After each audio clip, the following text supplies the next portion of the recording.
Challenging star Darshan ಇವತ್ತು ನಾಗಮಂಗಲ ಭಾಗದಲ್ಲಿ ಸುಮಲತಾ ಅಂಬರೀಶ್ ಅವರ ಪರವಾಗಿ ಪ್ರಚಾರವನ್ನು ಮಾಡ್ತಾ ಇದ್ದಾರೆ. ಬಹಳ ಕುತೂಹಲಕಾರಿ ವಿಚಾರ ಏನಂದ್ರೆ ನಾಗಮಂಗಲ ಭಾಗದ ಪ್ರಭಾವಿ ಕಾಂಗ್ರೆಸ್ನ ಮುಖಂಡ ಅಂತಂದ್ರೆ ಅದು ಚಲುವರಾಯಸ್ವಾಮಿ ಅವರು.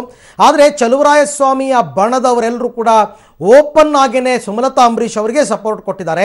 ಕಾಂಗ್ರೆಸ್ನ ಹೈಕಮಾಂಡ್ ಆದೇಶದ ಹೊರತಾಗಿಯೂ ಕೂಡ ಚಲುವರಾಯಸ್ವಾಮಿ ಬೆಂಬಲಿಗರೆಲ್ಲರೂ ಕೂಡ ಯಾವುದೇ ಕಾರಣಕ್ಕೂ ನಾವು ನಿಖಿಲ್ ಕುಮಾರಸ್ವಾಮಿ ಪರ ಪ್ರಚಾರವನ್ನು ಮಾಡಲ್ಲ, ನಮ್ಮ ಬೆಂಬಲ ಯಾವತ್ತಿದ್ರೂ ಸುಮಲತಾ ಅಂಬರೀಷ್ಗೆ ಅಂತಾನೆ. ಜೊತೆಗೆ ಎಲ್ಲೆಲ್ಲಿ ಇವರು ಪ್ರಚಾರಕ್ಕೆ ಹೋಗ್ತಾ ಇದ್ದಾರೆ ಎಲ್ಲ ಕಡೆ ಚಲುವರಾಯಸ್ವಾಮಿ ಅವರ ಫೋಟೋನೇ ರಾರಾಜಿಸ್ತಾ ಇದೆ.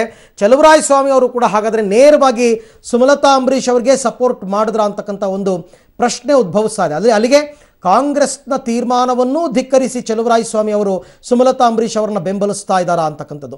ಹಾಗಾದರೆ ಒಂದು ಕಡೆ ಇಂಡವಾಳು ಸಚ್ಚಿದಾನಂದ ಅವರನ್ನು ನೀವು ಸಸ್ಪೆಂಡ್ ಮಾಡ್ತೀರಾ ಪಕ್ಷದಿಂದ, ಆದರೆ ಚಲುವರಾಯಸ್ವಾಮಿ ವಿರುದ್ಧ ಯಾಕೆ ಯಾರು ಕ್ರಮ ಕೈಗೊಳ್ತಾ ಇಲ್ಲ ಅಂತ ಕೂಡ ಕಾಂಗ್ರೆಸ್ನವರು ಮಾತನಾಡ್ಕೊಳ್ತಾ ಇದ್ದಾರೆ. ಆದರೆ ಚಲುವರಾಯಸ್ವಾಮಿ ಅವರು ಮಾತ್ರ ಯಾವುದಕ್ಕೂ ಕೇರ್ ಮಾಡ್ತಾ ಇಲ್ಲ. ಅವರ ಬೆಂಬಲದಿಂದಲೇ ಇವತ್ತು ಕಂಪ್ಲೀಟ್ ಆಗಿ ನಾಗಮಂಗಲದ ಕಾಂಗ್ರೆಸ್ ನಾಯಕರೆಲ್ಲರೂ ಕೂಡ ನಿನ್ನೆ ನೇರವಾಗಿ ಹೇಳಿಕೆಯನ್ನು ಕೊಟ್ಟಿದ್ರು, ನಮ್ಮ ಬೆಂಬಲ ಏನಿದ್ರು ಕೂಡ ಸುಮಲತಾ ಅವರಿಗೆ ಅಂತಂದ್ಬಿಟ್ಟು. ಇವತ್ತು ದರ್ಶನ್ ಪ್ರಚಾರದ ಸಂದರ್ಭದಲ್ಲೂ ನಾಗಮಂಗಲ ಭಾಗದ ಕಾಂಗ್ರೆಸ್ನ ನಾಯಕರೇ ಸಂಪೂರ್ಣ ಪ್ರಚಾರದ ಹೊಣೆಯನ್ನು ಉಸ್ತುವಾರಿಯನ್ನು ಹೊತ್ಕೊಂಡಿದ್ದಾರೆ. ದರ್ಶನ್ ಅವರು ಎಲ್ಲೆಲ್ಲಿಗೆ ಹೋಗಬೇಕು, ಯಾವ್ಯಾವ ಹಳ್ಳಿಗೆ ಹೋಗಬೇಕು, ಎಲ್ಲೆಲ್ಲಿ ಪ್ರಚಾರ ಮಾಡಬೇಕು, ಎಲ್ಲ ಉಸ್ತುವಾರಿಯನ್ನು ಅವರೇ ಹೊತ್ಕೊಂಡಿದ್ದಾರೆ. ಜೊತೆಗೆ ನೀವು ಆ ಫೋಟೋಗಳ ಮಧ್ಯದಲ್ಲಿ ನರೇಂದ್ರ ಮೋದಿ ಅವರ ಫೋಟೋವನ್ನು ಕೂಡ ನೋಡ್ತಾ ಇದ್ದೀರಾ. ಅಂದ್ರೆ ಅರ್ಥ ಅಲ್ಲಿಗೆ ಕಾಂಗ್ರೆಸ್ ಮತ್ತು ಬಿಜೆಪಿ ಎರಡೂ ಕೂಡ ನಾಗಮಂಗಲ ಮತ್ತು ಶ್ರೀರಂಗಪಟ್ಟಣದಲ್ಲಿ ಒಗ್ಗಟ್ಟಾಗಿವೆ.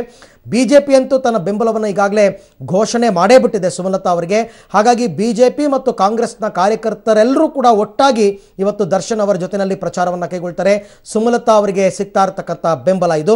ಜೊತೆಗೆ ಇವತ್ತು ದೇವೇಗೌಡರು ಕೂಡ ತಮ್ಮ ಮೊಮ್ಮಗನ ಪ್ರಚಾರಕ್ಕೋಸ್ಕರ ಮಂಡ್ಯಕ್ಕೆ ಬರ್ತಾ ಇದ್ದಾರೆ. ದೇವೇಗೌಡರು ಮಾಜಿ ಪ್ರಧಾನಿಗಳೇ ಬರ್ತಾ ಇರುವಂತಹ ಸಂದರ್ಭದಲ್ಲೂ ಕೂಡ ಜಿಲ್ಲಾ ಕಾಂಗ್ರೆಸ್ನಲ್ಲಿ ಭಿನ್ನಮತ ಮುಗಿತಾ ಇಲ್ಲ.